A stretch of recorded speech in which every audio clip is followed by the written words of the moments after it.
할렐루야. 오늘도 참으로 좋은 날입니다. 이 시간 말씀을 듣는 모든 분들에게 하나님께서 은혜 베풀어 주시기를 원합니다.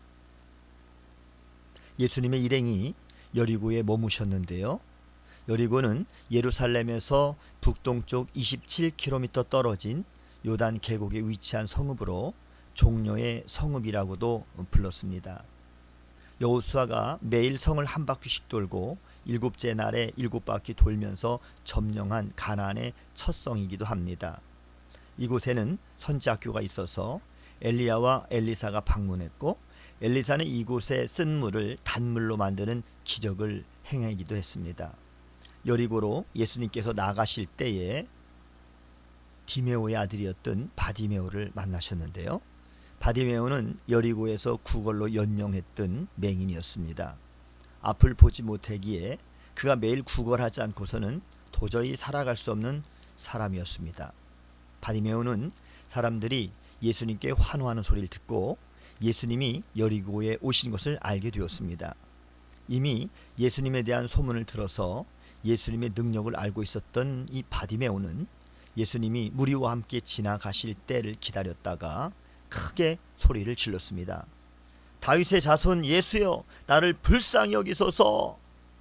이 한마디를 예수님께 간절히 외치기 위해서 그는 자신이 맹인인 것을 전혀 감추지 않고 큰 소리로 외쳤던 것입니다. 우리는 주님을 얼마나 그리고 간절히 부르고 있습니까? 주님을 부를 때 얼마나 진실한 마음으로 찾고 있습니까? 주님은 오늘도 나를 불쌍히 여기소서라고 하는 간절하고 진실한 외침을 기다리신다는 사실을 기억하셔야 할 것입니다. 사람들은 맹인 거지 바디메오가 소란을 피운다면서 그를 꾸짖어 조용시키려고 했습니다.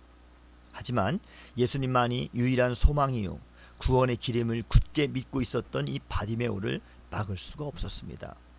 바디메오는 더욱 소리를 크게 지르면서 나를 불쌍히 여기소서라고 간절하게 예수님께 부르짖었습니다. 우리가 기도할 때 이러한 간절함으로 주님께 나아가야 하는 것입니다. 그래야 그때 역사가 일어나는 것이지요.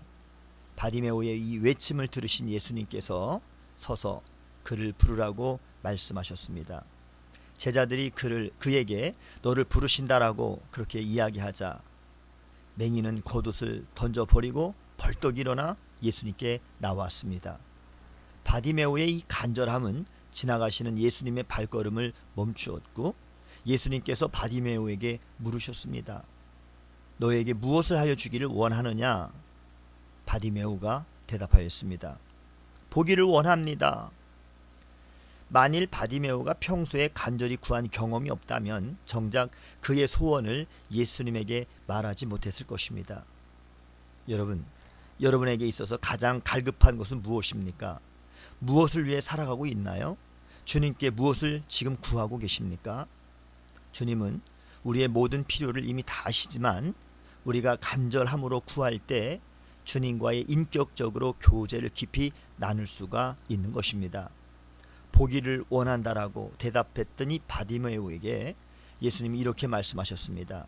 내 믿음이 너를 구원하였느니라. 예수님의 말씀은 능력 자체이시기 때문에 말씀하신 대로 이루어져서 결국 바디메오의 눈이 떠졌습니다. 앞을 보게 된 그는 즉시 예수님의 길을 따랐던 것이지요. 제자들도 따르지 못했던 예수님의 길을 비참한 상황 가운데 있다가 건진받은 바디메오가 즉각 따른 것입니다.